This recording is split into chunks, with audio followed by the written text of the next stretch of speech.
అందరికీ హాయ్ అండి. చూస్తున్నారుగా సమ్మర్ రిలీజ్ అయితే స్టార్ట్ అయిపోయినాయి మరి వీడియోలోకి వెళ్ళకపోయే ముందు వెల్కమ్ టు శ్రీదేవి గార్డెన్. మరి ఇంతకు ముందు అయితే బీరకాయలు 2 వచ్చాయి. అవి కోతులు అయితే తినేసాయని చెప్పాను కదా. ఇక ఇవి ఇంకా పెద్ద సైజు అవుతాయి, కానీ వీటిని అయితే ఉంచే ప్రయత్నం అయితే చేయట్లేదు. ఎందుకంటే నేను ఆఫీస్కి వెళ్ళిన తర్వాత వచ్చి కానిచ్చేస్తున్నాయని ఒక 2 బీరకాయలు జామకాయలు ఉంటే హార్వెస్ట్ చేసేసుకున్నాను. చూస్తున్నారు కదా జామ చెట్టు చాలా చిన్నదండి. ప్రతి సంవత్సరం నేను ఈ జామకాయలు అయిపోయిన తర్వాత మళ్ళీ ప్రూనింగ్ చేస్తూ ఉంటాను. అలాగే కొన్ని చిల్లీస్, అలాగే చెర్రీ టమాటోస్ కూడా ఉన్నాయి. చెర్రీ టమాటోస్ అంతా కూడా మనకి చాలా ఎక్కువగా హార్వెస్ట్ అయితే తీసుకున్నాము, చూస్తున్నారు కదా. ఇంకొక విషయం ఏంటంటే సమ్మర్ వచ్చేసరికి మొత్తం ఎక్కడ చూసినా పిట్టల ప్రపంచం అండి.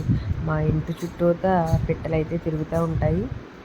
మనీ ప్లాంట్ ఉంటుంది కదా కింద, ఆ మనీ ప్లాంట్ చుట్టూతా కూడా వాటి గూళ్ళు అయితే పెట్టుకుని ఉంటాయండి. మొన్న మధ్య రీసెంట్గా కోతులు అయితే లాగేశాయి వాటి గూడుల్ని. అయినప్పటికీ ఒక 5-6 గూళ్ళు ఉంటాయి. అవి వచ్చి పాపం అక్కడ పిల్లల్ని అవి పెట్టుకుంటాయి.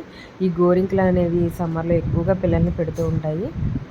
నీడ కోసం పాపం చాలా ఎక్కువగా మన ఇంటి దగ్గర అయితే ఇవి గూళ్ళు అవి పెట్టుకోవడం జరుగుతాయి. అలాగే నేను కొంచెం వాటర్ వాటికి ఏమైనా సీడ్స్ అవి వేస్తూ ఉంటానండి. చూస్తున్నారు కదా, నేను అక్కడే చెర్రీ టమాటోస్ కోస్తున్నప్పటికీ కూడా అది నా వైపు చూస్తూ అలానే ఉంది. అలాగే ఒకసారి మా ఇంట్లోకి కూడా ఇది రావడం జరిగింది. వచ్చి దేవుని ఫోటో దగ్గర, ట్యూబ్లైట్స్ దగ్గర అటు ఇటు కొంచెం సేపు తిరుగుతూ వెళ్ళిపోయిందండి. అలాగే కొన్ని టమోటాలు అవి ఉంటే నేను హార్వెస్ట్ చేసుకున్నాను. కొన్ని కాదు, చాలా చాలా అయితే హార్వెస్ట్ చేశాను టమాటాలు. కానీ చాలా వరకు కోతులు కూడా తిన్నాయండి. కోతులు ఇవి తినడం వల్ల మొత్తం టెర్రస్ గార్డెన్ అంతా కూడా నేను క్లీనింగ్ చేసినప్పుడు ఆ సీడ్స్ అవి కింద పడిపోతూ ఉంటాయి. అవి కోతులు అవి తిన్న గింజలు అవి ఉంటాయి కదండి, ఆ సీడ్స్ అవి కూడా మళ్ళీ నేను క్లీన్ చేసినప్పుడు మళ్ళీ ఆ కుండీల్లో అది వేయడం, మళ్ళీ వాటి నుంచి మళ్ళీ మొక్కలు రావడం, అలా చాలా అయితే టమాటా మొక్కలే అయిపోయాయి. ఇవైతే గుత్తులు గుత్తులుగా కాస్తాయండి. చెర్రీ చాలా అందంగా ఉంటాయి చెట్టుని పండితే. మీకు చాలాసార్లు అలా చూపించాలని కూడా ట్రై చేశాను, కానీ కోతులు ఉంచట్లేదు. అలాగే కొన్ని నేను బెండ మొక్కలు అయితే పెట్టుకున్నానండి. రెడ్ బెండ ఎక్కువగా పెట్టాను. అలాగే పచ్చిమిర్చి మొక్కలు కూడా పెట్టుకున్నాను. చూస్తున్నారు కదా, మా బుడ్డది కూడా పువ్వులు కోసుకుని వాసన చూసేసుకుని మురిసిపోతూ ఉంటుంది. అలాగే మా మేనల్లుడు కూడా గార్డెన్లోకి వస్తూ ఉంటాడండి. ఎంతో సంతోషంగా అనిపిస్తుంది ఇలా టెర్రస్ గార్డెన్లోకి వచ్చి ఏదో ఒక పని చేసుకొని వాటరింగ్ ఇచ్చి అలా వెళ్తూ ఉంటే. శ్రమ అనేది తెలియదు, కానీ కష్టంతో కూడిన పని కొత్త వాళ్ళకైతే. కానీ అలవాటు అవుతుందండి.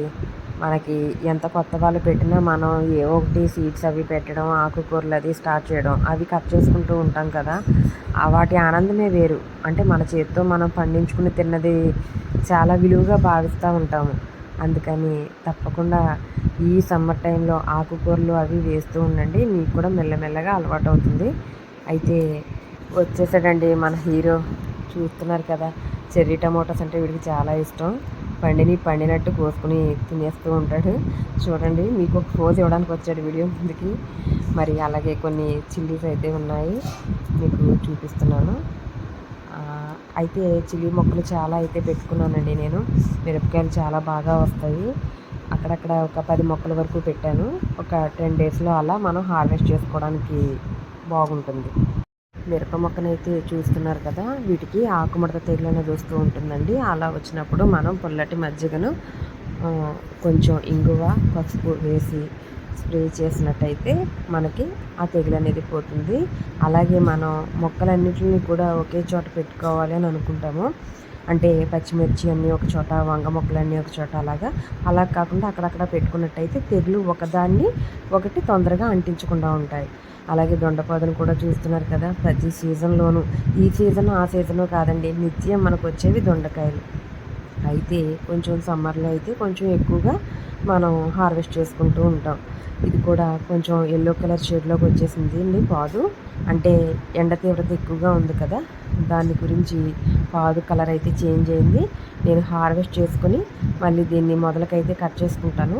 మళ్ళీ ఎక్కువ హార్వెస్ట్ తీసుకుంటూ ఉంటాను. ఈ విధంగా అయితే ఎప్పటికప్పుడు ప్రూనింగ్ చేసుకోవడం వల్ల మనం ఎక్కువ హార్వెస్ట్లు అయితే తీసుకోవచ్చు. మరి ఇదండి వీడియో. మరి ఇలా నా వీడియోలు చూస్తూ లైక్ చేస్తూ కామెంట్ చేస్తూ నన్ను ముందుకు తీసుకెళ్తున్న ప్రతి ఒక్కరికి కూడా పేరు పేరు చొప్పున ధన్యవాదాలండి. మీకు నచ్చితే లైక్ చేయండి, షేర్ చేయండి, సబ్స్క్రైబ్ చేసుకోండి.